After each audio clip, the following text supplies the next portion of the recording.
Good morning guys. तर कसा वाटतं आमचा एन जी ओचा टी शर्ट. आणि आता आम्ही जातो इथे शाळेत आणि तिथे जाऊन त्यांच्याशी बोलणार आहोत. आज इनॉग्रेशन आहे, खूप धमाल येणार आहे जसं मी कालच्या ब्लॉगमध्ये सांगितलं. सकाळी सकाळी उठल्यामुळे माझा आवाज थोडासा बसलेला आहे, तेवढं थोडंसं इग्नोर करा. आता बघूया, मी बाकीच्यांना पण टी शर्ट दिलेत. स्वतःचं जेव्हा असं काहीतरी असतं आणि त्याचं जेव्हा असं आपण टी शर्ट करतो तेव्हा खूप प्राऊड फील होतं, नाही? मला खूप भारी वाटतं. मेकअप करून आणि स्वतःचाच हा जो एन जी ओचा टी शर्ट आहे हा 10 वेळा स्वतःलाच त्या ह्याच्यामध्ये बघून मला खूप भारी वाटत होतं की एक ओळख मिळाल्यासारखी होती. आणि हा फक्त टी शर्ट नाही आहे, तर हा आमचा युनिफॉर्म आहे, त्याच्यामुळे याची व्हॅल्यू खूप जास्त आहे. तर जसं मागच्या वेळेला आलो होतो तेव्हा आम्ही सगळ्यात पहिलं ब्रेकफास्ट करायला गेलो होतो, तसंच तोच रूट आम्ही फॉलो केला की आता हॉटेलमध्ये निघालो आहे, सगळ्यात पहिलं ब्रेकफास्ट करू. ब्रेकफास्ट करून झाल्यानंतर आपण त्या शाळेत जाऊ. आणि आज आम्ही इथे कुणाला अजिबात मिस नाही करत आहोत. ते हे नंतर खाऊन बघ. अच्छा, अनलॉक कर. ए थांब, मी आता ना जरा रिवाइज करते, एकच मिनिट द्या मला.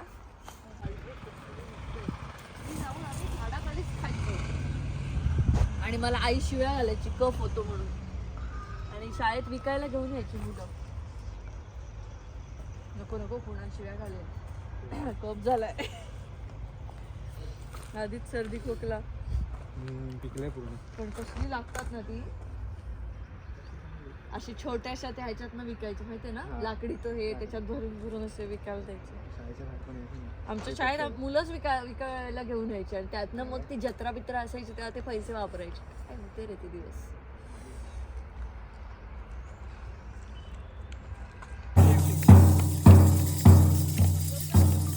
दोन मिनिट थांबा. फुलं द्या ना, एक एक जण फुलं द्या. थांब, औषध द्या. फुलं द्यायची आणि परत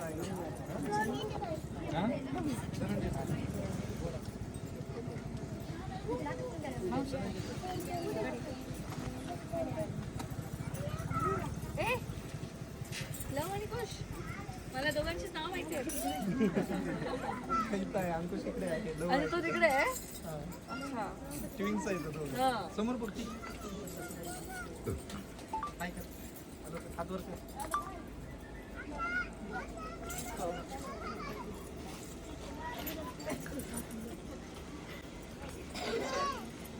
म्हणे फुल नाही लागलं मुलीला. एक फुल नाही ना.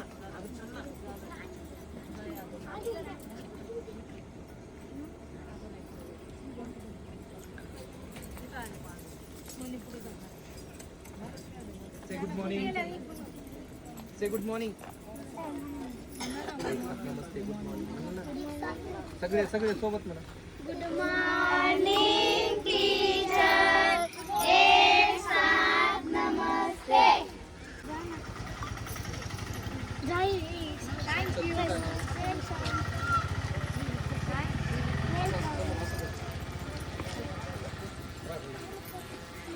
असं देतात, असं समोर एक एक जण जा, एक एक जण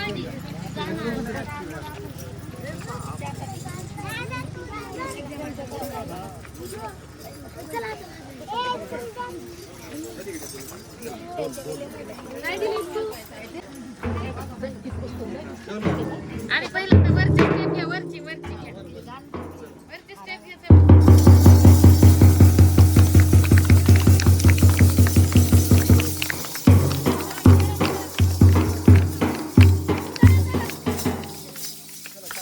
आता ही जी ओंजळीत फुलं मिळाली आहेत ना, हीच आमची खरी कमाई आहे. आज कुणाला मी खरोखर मिस करते. या ठिकाणी तो असला पाहिजे होता, या मुलांचा हा आनंद बघायला. ही वस्तीवरची शाळा आहे, जसं मी मागच्या व्हिडिओमध्ये सांगितलं. आणि या वस्तीवरच्या लोकांना तेवढं अजूनही त्यांच्याकडे थोडंसं दुर्लक्ष झाल्यासारखंच आहे. ते लोक त्यांचं ऊसतोडीचं काम करतात, त्यानंतर त्यांचं जे काय आहे ते चरितार्थ त्याच्यावरतीच चालतो. त्याच्यामुळे त्यांना मुलांना घेऊन प्रवास करावा लागतो.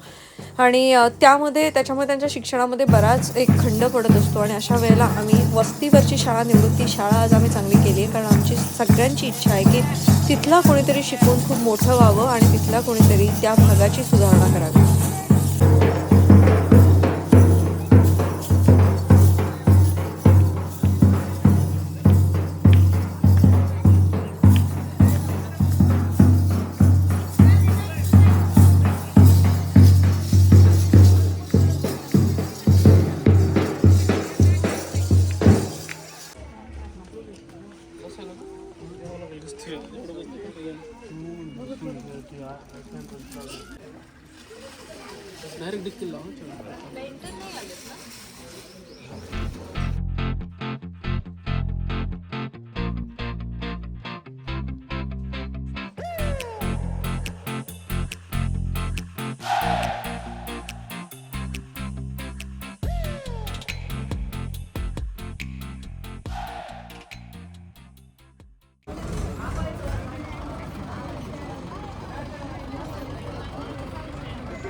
मतदान चालू आहे ना वॉर्ड क्रमांक 3. एक ऑब्जेक्शन घेतलं होतं बीडमध्ये वॉर्ड क्रमांक मॅडमच्या जुन्या शाळेतली खास आपण आवर्जून बोलवलेलं नवीन अंदूर वस्ती येथे आपण आज जमलेलो आहोत. आपल्याला सर्वांना माहीतच आहे की आजचा कार्यक्रम काय आहे. मागील काही दिवसांपासून आपल्या शाळेचं कामकाज हे सुशोभीकरणाचं नूतनीकरणाचं कामकाज हे सुरू होतं. आदरणीय अंकिता मॅडम व त्यांची सर्व त्यांची टीम असलेली अर्थन एक्झॉस्ट ग्लोबल फाउंडेशन यांच्या माध्यमातून या वर्षीचा जो पूरग्रस्त आला होता, यानंतर आपल्या शाळेची परिस्थिती फार बिकट झालेली होती आणि त्यामुळं आपल्या NGOच्या माध्यमातून अर्थन एक्झॉस्ट ग्लोबल फाउंडेशनने ऑक्टोबर महिन्यामध्ये आपल्या शाळेला व्हिजिट दिली होती आणि त्यानंतर सर्व परिस्थिती पाहून परिसरातील शाळेची परिस्थिती पाहून आपली शाळा त्यांनी दत्तक घेतली आणि शाळा दत्तक घेतल्यानंतर या शाळेचा कायापालट करण्याचं स्वप्न त्यांनी पुराशी बाळगलं होतं आणि आज ते प्रत्यक्षात उतरलेलं आहे. आपण सर्वांच्या नजरेनं आज आपण ही शाळा पाहत आहोत. त्यानिमित्त सर्वप्रथम आपण अंकिता मॅडम आणि ग्लोबल फाउंडेशन या टीमचं टाळ्या वाजवून जोरदार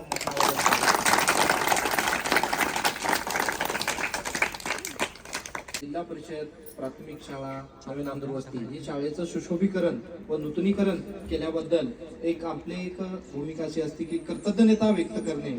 याकरिता आपण सर्व टीम सर्व गावकरी सर्व आपले उपस्थित मान्यवर या सर्वांच्या वतीनं तसेच आपल्या शाळेच्या मुख्याध्यापिका आदरणीय गुजर मॅडम, मी माझे सहकारी ट्रेनिंग शिक्षक परवेश सर, धनंजय सर, आमच्या सर्वांच्या वतीनं एक छोटासा आपण अंकिता मॅडम आमचा एक अमूल्य भेट व सत्कार स्वीकारावा ही नम्र विनंती.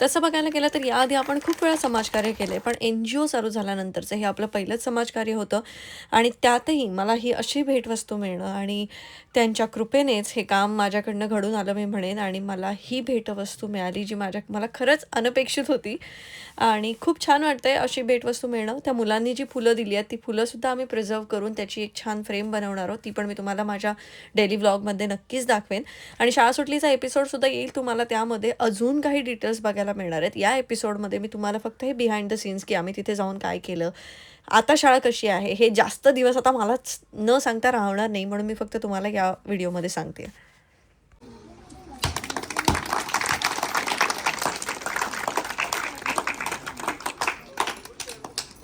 मला वाटतं शाळा मुलांची आहे तर मुलांनाच येऊ दे. लवंकुश या या सर्व मुलं या सगळे मुलं आहेत या शाळेची आहेत ते पटकन या. या शाळेतले कोण कोण आहेत? सगळे या. सगळ्यात छोटं कोण आहे तुमच्यामध्ये?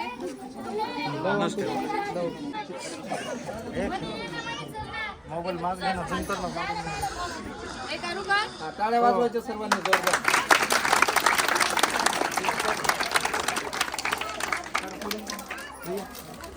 टाळ्या वाजवा सर्वांनी. मोबाईल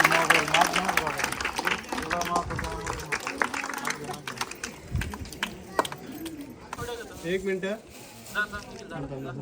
दिनांक 14 ऑक्टोबर या दिवशी मॅडम आपली शाळा पहिल्यांदा बघायला आल्या होत्या आणि त्यांनी खूप सुंदर असं वेळोवेळी आमचा फॉलोअप घेऊन आणि त्यांच्या मार्गदर्शनाखाली आम्ही सगळं काम करून 2 महिन्यामध्ये ही शाळा पूर्णत्वास नेण्याचे प्रयत्न केलेले आहेत.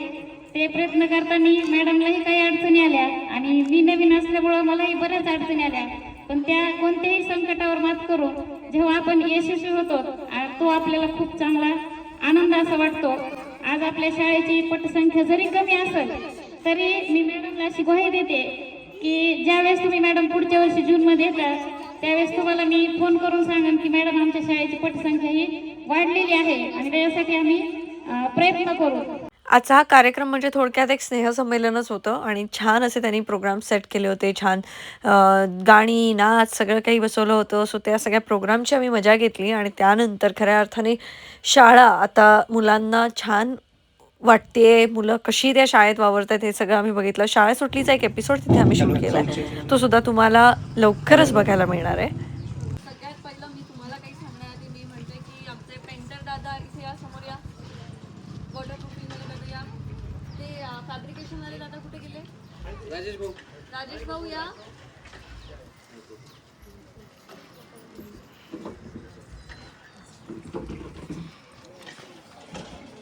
या तिघांसाठी जोरदार टाळ्या होऊन गेल्या. आणि आम्ही सरांना आणि मॅडमला पण सतत त्रास देत होतो, कारण व्हायचं असं की आम्ही मुंबईला होतो. मुंबईवरनं इथलं काम वरती लक्ष देणं आम्हाला असं पॉसिबल होत नव्हतं, पण आम्ही प्रयत्न करत असायचो. मग व्हिडिओ पाठवा, फोटो, फोन सतत चालू होता. आणि या सगळ्यामध्ये या सगळ्यांनी आमची साथ दिली. सर, मॅडम, दुसरे सर धनंजय सर, त्यांनी सुद्धा खूप हे केलं, सहकार्य केलं. त्यामुळे आम्ही हे सगळं करू शकलो. आता हे सगळं करण्यामागे उद्देश काय आहे ते तुम्हाला एक सांगते. प्रत्येक गोष्ट करण्यामागे सगळ्यांचा एक स्वार्थ असतो, तसा आमचाही काहीतरी स्वार्थ आहे. तो स्वार्थ मला तुम्हाला हे सांगितलं की शिक्षण म्हणजे फक्त पुस्तकं वाचलं किंवा शाळेत जातो हे शिक्षण नाहीये. शिक्षण सगळीकडे अवेलेबल असतं, पण तुमच्या मुलांनी शिकावं हाच आमचा एक स्वार्थ आहे. कारण आता तुम्हाला माहितीये तुम्ही काय काम करताय. शिक्षण बाबासाहेब आंबेडकरांनी काय सांगितलं सगळ्यांना माहितीये की शिका आणि संघटित व्हा. त्यांनी हे नाही सांगितलं ना की शिकू नका, फक्त संघटित व्हा, असं नाही सांगितलं. त्यांनी पण शिक्षणाचं महत्त्व तुम्हाला सांगितलंय. आणि म्हणूनच आम्ही ही शाळा अशी बनवली की मुलांना शाळेत यावंसं वाटेल. शिक्षण आपल्याला प्रश्न विचारण्याचं धाडस देतं. शिक्षण आपल्याला स्वप्न बघण्याची हिंमत देतं. अपयश आलं तरी ते पचवायची हिंमत शिक्षण देतं. त्यामुळे शिक्षण सगळ्यात जास्त महत्त्वाचं आहे. आणि तुम्ही मुलांना शिक्षण घेण्यासाठी प्रोत्साहन दिलं पाहिजे. भले तुम्ही ऊसतोडीसाठी दुसरीकडे जात असाल, तुम्ही एकदा येऊन शिक्षकांशी बोला की आम्हाला आमची मुलं शिकलेली हवी आहेत, आम्ही ऊसतोडीसाठी जातोय, आपण काय करू शकतो. नक्कीच त्यांच्याकडे काही ना काहीतरी मार्ग असेल, ते तुम्हाला सांगतील की आपण कसं त्यांना इथे ठेवूया. त्यांना शाळेच्या वातावरणात ठेवा. तुम्ही कामाला जाताय म्हणून त्यांना सोबत घेऊन गेलात म्हणजे तुम्ही खूप चांगले पालक आहात असं होत नाही. तुम्ही तुमच्या मुलांना शिक्षणासाठी प्रोत्साहन देताय आणि तुम्ही काम करताय, तर तुम्ही एक पिढी घडवताय की आत्ता जेवढी पटसंख्या आहे त्यापेक्षा ते वाढवतीलच. आणि त्यांचा जो त्यांच्या कार्याचा जो आम्ही आढावा घेतलाय त्या पद्धतीने आम्हाला नक्कीच खात्री आहे. कारण यांना आता वाटतंय की मॅडम आमच्याकडनं गेला, त्यांना दुःख होत आहे, पण नक्कीच तर चांगल्या कामासाठी इथे आले आहेत. आणि आम्हाला आनंद आहे की सुरुवातीला जेव्हा मी इथे आले आणि जेव्हा या शाळेसोबत जोडले गेले, माझ्यासोबत सर कॉन्टॅक्टमध्ये होते. आणि मी खरंच सरांचं कौतुक करेन की जेव्हा मी त्यांना सांगितलं की नाही मला व्हिडिओ पाठवा, नाही तुम्ही हे पाठवा, तुम्ही कोटेशन काढा, लगेच एखादा शिक्षक ते सगळ्या गोष्टी करून घेतोय. तर त्याचं कारण त्या शिक्षकाला पण वाटतं की आपली शाळा खूप छान असावी. कारण आज शिक्षक म्हणून त्यांनाही वाटलं पाहिजे ना की जेव्हा शाळेत दुसरे कोणी येत आहे, ही आमची शाळा आहे हे सांगण्यासाठी काहीतरी छान तर हवं. जी शाळेची अवस्था होती, जी बाथरूमची अवस्था होती, शाळेची अवस्था होती, ती सुधारण्याच्या मागे सरांनी पुढाकार घेतला. सरांनी आम्हाला योग्य मार्गदर्शन केलं. आणि त्याच्यानंतर सगळ्यात अजून चांगली गोष्ट झाली की मॅडम इथे आल्या, तसं आम्हाला कळलं, बदली होऊन त्या आल्या. आणि मग दोघांनी मिळून या शाळेसाठी खूप प्रयत्न केलेत. आणि खरं तर त्यांचे तुम्ही आभार मानले पाहिजेत की ते तुमच्या मुलांसाठी एवढं सगळं करतात. ते चांगल्या काकू पण आहेत. आता त्यांना पण आम्ही स्वयंपाकाचं घर पण चांगलं करून दिलंय, मुलांची सगळी सोय चांगली केली आहे. तर जो आमचा स्वार्थ आहे तोच की आत्ता आम्ही मुलांवरती ही जबाबदारी देतोय की आज आम्ही शाळा बदलली आहे, पण उद्याचा समाज जर बदलायचा असेल तर ती जबाबदारी यांची आहे आणि यांची जबाबदारी तुमच्यावरती. त्यामुळे तुम्ही सगळ्यांनी त्यावरती लक्ष द्या. पुढे जाऊन आज 2025 आहे, काही वर्षानंतर जेव्हा मला यातलंच कोणीतरी येऊन भेटेल आणि सांगेल की 2025 मध्ये तुम्ही आमच्या शाळेत आला होता, तेव्हा तुम्ही असं असं बोलला होता. आज मी इंजिनियर झाले, डॉक्टर झाले, कोणीतरी यातला चांगला शेतकरी होईल, कोणीतरी चांगला माणूस होईल. पण जे काही होईल ते शिक्षणामुळे होईल ना, आणि या शाळेमुळे होईल. तर आम्हालाही हे जे काही केलंय त्याचा अभिमान वाटेल. त्यामुळे त्यांना शिकू द्या आणि त्यांना शिकण्यासाठी तुम्हाला जी काही मदत लागेल एकदा शिक्षकांशी बोला, पण त्यांचं शिक्षण थांबू नका. या शाळेपर्यंत आम्हाला ज्यांनी पोहोचवलं ते अमर आणि निखिल तुमच्या बीडचेच आहे, तर त्यांच्यासाठी एकदा जोरदार टाळ्या वाजवा. आदरणीय आणि शाळेच्या वतीने आदरणीय निखिल सर आणि अमर सर आपणास विनंती करतो की आपण एक छोट्याखाली सत्कार आपला स्वीकारावा प्लीज. कारण आपले मुलं तुमच्यामुळे झालंय हे सगळं. निखिल सर आणि अमर सर आपण आमच्या शाळेच्या वतीने पुष्पगुच्छ स्वीकारावे सर्व गावकऱ्यांच्या वतीने अध्यक्ष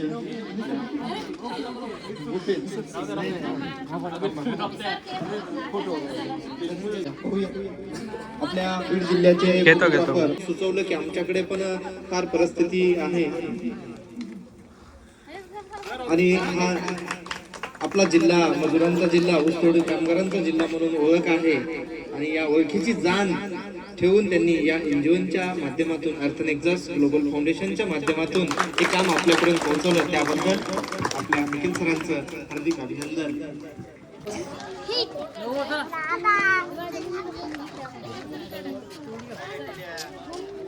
कारण जर ब्रशने मारला तो आधीच करायला पाहिजे होतं ना तुम्ही. असं थोडीच चालतं पेंटिंग.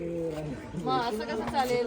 तेवढं नाही तेव्हा काय म्हणलं एवढं उठून दिसणार नाही पण ते दिसले बाकीचे सगळे निघले ते हात चार राहिले मग तिथे काय इथं विद्यार्थी सुरक्षा प्रतिज्ञा तसं काहीतरी लिहू पण दुसरा कलर नाही, ते इथे होऊन जाईल. ते वरचं घालून टाका वरच ते. घालू तुम्ही तुम्हाला त्याचा फोटो बी आणि टाकेल. ते मध्ये ते लाईन्स आहेत ना, तिथे फक्त 2 ते काय प्रशासकीय विभाग 6 लिहायचे ते लिहून टाका फक्त. आपले प्रशासकीय विभाग ते लिहायचे का? मराठवाडा, कोकण. ते खराब वाटतंय. असं उघडं वाटतं. जेव्हा इथे येण्यासाठी याल ना, तेव्हा ते मधलं आहे ते तेवढं फक्त लिहून टाका. महिना काढू नका. महिना नाही बुधवारी खूप वेळ खूप घेतात तुम्ही. सध्या काम चालू आहे. मी बुधवारी फोन करू. एक टाका मीच स्वतः करेन की मॅडम हा फोटो टाकलाय. काम केलंय, आम्हाला तुमचं कामही आवडलंय. आपण असं तिकडचं काही काम असेल तर तुम्हालाच सांगणार आहे. फक्त तेवढं माझं जे राहिलंय ते करून टाक. हा, बुधवारी करून टाक. माझा फोन तोपर्यंत चार्जिंगला लावला असता. लावलं नाही. लावलं का? लावलाय तो तो नाही तर जेवणाची खोली. निखिल. नाही हो ना. आहे ना. शूज काढ रे. ब्लॉग मध्ये मावशी एक झाडू द्या ना. झाडू द्या झाडू. यांना सगळ्यात जास्त ओरडा पडलाय माझ्याकडे.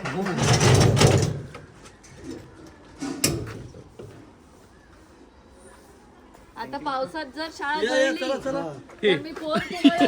हे वॉटर प्रूफिंग. 10 वर्षाचं सांगितलेलं आहे त्यांनी गॅरंटी ती पाठीमागची जे वॉल आहे का ती पाठीमागून प्लास्टर त्याचं नाही गेलंय पूर्ण त्या साईडने येऊ शकतो. खर्ची वेळेस काय करायचं? वाळू सुरू झाली का आपल्याला ग्रामपंचायत सरपंच देतो म्हणजे. सध्या ते नदीला पाणी असल्यामुळे वाळूचा प्रॉब्लेम आहे भरपूर प्रॉब्लेम आहे. काहीतरी बोलतो ते. बाथरूम दाखवत होते मी पहिले. आपण आलो होतो तेव्हा बाथरूमची अवस्था जी होती त्याच्यापेक्षा आता खूप बेटर आहे. मुलींचं बाथरूम पहिलं दाखवतो. अरे लॉक आहे पण ठीक आहे. लॉक आहे पण आम्ही सगळी साफसफाई करून हे सगळं चालू केलं. आतमध्ये पाण्याची सोय नाहीये. इथे बादलीतनं पाणी घेऊन जायला लागतं कारण पाण्याची सोय म्हटल्यानंतर टाकी बसवण्यासाठी इथे स्लॅब त्याच्यानंतर बऱ्याच गोष्टी वाढत गेल्या असत्या आणि तेवढं फायनान्शियल बजेट नव्हतं. जेवढे पैसे आम्ही जमा करू शकलो, जेवढ्या पैशात हे सगळं करू शकलो तेवढं आम्ही प्रयत्न केलेत आणि खूप व्यवस्थित त्यांची जी आधीची अवस्था होती सगळ्यांनी बघितली त्यापेक्षा खूप कितीतरी पटीने चांगलं आम्ही त्यांना करून दिले. यापेक्षाही अर्थात चांगलं करू शकलो असतो पण जे झालंय ते खूप छान. अजून पहिलं तर त्यांना जेवणाची खोली दाखवतो. काय झालं काही खबर नाही.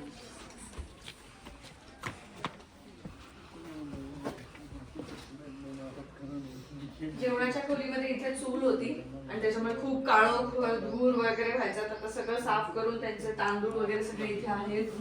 हे सगळे त्यांची प्लेट्स वगैरे इथे डब्बे वगैरे ठेवतात आणि आता सिलेंडर आणि इथे याच्यावरती जेवण बनवलं जातं. थोडासा गावातला फील आहे तसाच आहे पण खूप छान. काकी तुम्हाला कसं वाटतंय सांगा. छान वाटतंय ना खोली. तुमच्या पायगुण लागला पाहिजे आम्हाला. आज काय आहे? आज स्पेशल जेवायला काय? आज तुरीच्या डाळीचं वरण आहे आणि पांढरा भात आहे. पांढरं भात आहे. अच्छा. थोडंसं गरम करू का? तू भाताला घेतो ते ठेव. गरमच आहे पण जेव्हा बसूस तर ताट भाई नुसतं. आमचा घरचा पण संपला म्हणलं तो आणावं इथं टाकी वरचं बी संपला रात्री हे भरला ते भरला. आता तुमची चुलीकडचे हे कमी झालं. हो गेले चांगले डोळ्याला लय त्रास होणार ना. आता सर चिचमे लागायला तू वय आहे का चिचमा लागायचं ते आज दुखणं नाही ते नाही होत असं. तुम्ही खाणार ना बरं? हो हो. नाही मी तुम्ही बाहेर चला बाहेर चला. ती घेऊन जाते फक्त.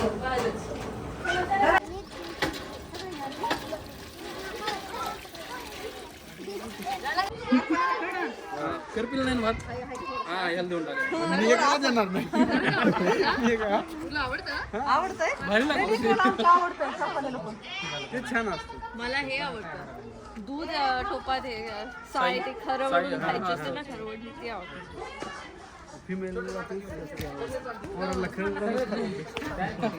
मग काय बायकोला भात जायला तरी तू आनंदाने खाशील.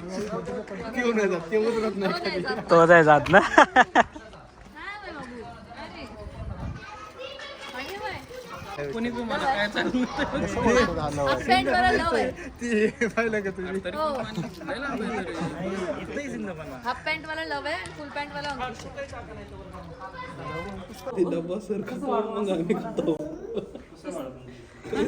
एक एक जण लवळीत घे ना. नाही तर भात वाढा नंतर बरं. असं खाली. काय रे काय करताय? गपचूप जेवायला घेतलंय पटपट पटपट. अरे नाही प्रवीण जेवेल ना ते त्याला घेऊ देत तुम्ही आवरा. अरे आहे प्लेट.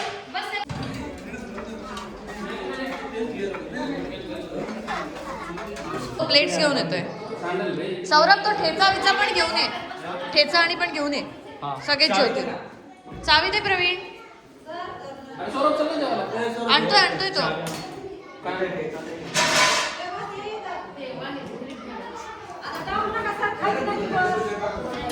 हो हो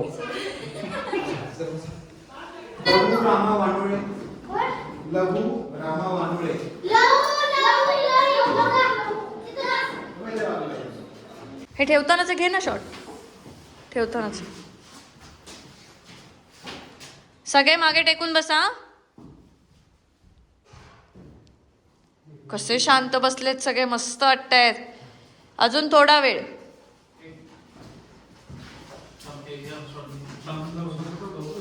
तर या मुलांना फक्त ही दप्तर मिळाली नाही तर त्या दप्तरांच्या आतमध्ये खूप सारे गिफ्ट्स आहेत आणि ते गिफ्ट्स काय होते कोणी दिले होते हे सगळं शाळा सुटलीच्या एपिसोडमध्ये तुम्हाला बघायला मिळेल. त्यासाठी स्टेट येऊन मडाई स्टुडिओच्या यूट्यूब चॅनलला सबस्क्राईब करा आणि शाळा सुटलीचे सगळे एपिसोड नक्की बघा. शाळा सुटली ही फक्त सिरीज नाही आहे, एक समाज प्रवास आहे. वेगवेगळ्या एपिसोडमध्ये आपण वेगवेगळ्या गोष्टी एक्सप्लोअर करणार आहोत आणि तुम्हाला जर आमच्या NGO सोबत काम करण्याची इच्छा असेल तर तुम्ही आमच्या NGOच्या व्हॉट्सअप नंबरला मेसेज करू शकता. आणि हो, स्वयंसेवक म्हणजे आपल्याला जेव्हा वेळ असेल तेव्हा काम करणं असेवाले लोक आम्हाला नको आहेत, तर वेळ काढून आम्हाला वेळ देऊन काम करणारे लोक हवेत. त्यामुळे तुमच्याकडे वेळ असेल तर नक्की मेसेज करा. आता आपण जाऊ हुरडा पार्टी करायला. त्याच्या आधी मी एकदा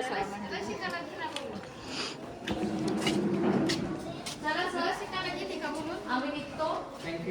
आता तुम्ही काळजी घ्या सगळ्यांची. आणि तुम्ही भेटायचंय नंतर. लक्षात आहे ना? शिकायचंय तुम्हाला. चला टाटा. गिफ्ट आवडलं ना सगळ्यांना? अभ्यास करायचा.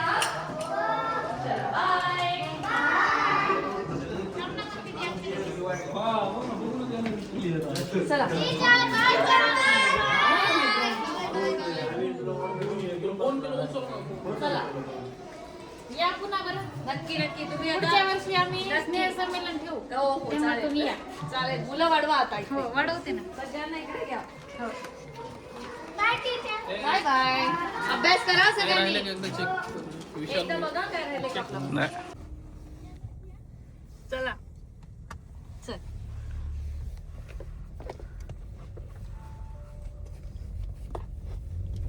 आणि इथे आमचा प्रवास संपत नाहीये. आम्ही आता चाललोय हुरडा पार्टीसाठी. आता हुरडा पार्टी काय असते मला सुद्धा माहिती नाहीये आणि माझ्यासारखे बरेच जण असतील ज्यांना हुरडा पार्टी माहित नसेल तर त्यासाठी पुढचा ब्लॉग बघा. Bye bye. See you in next blog.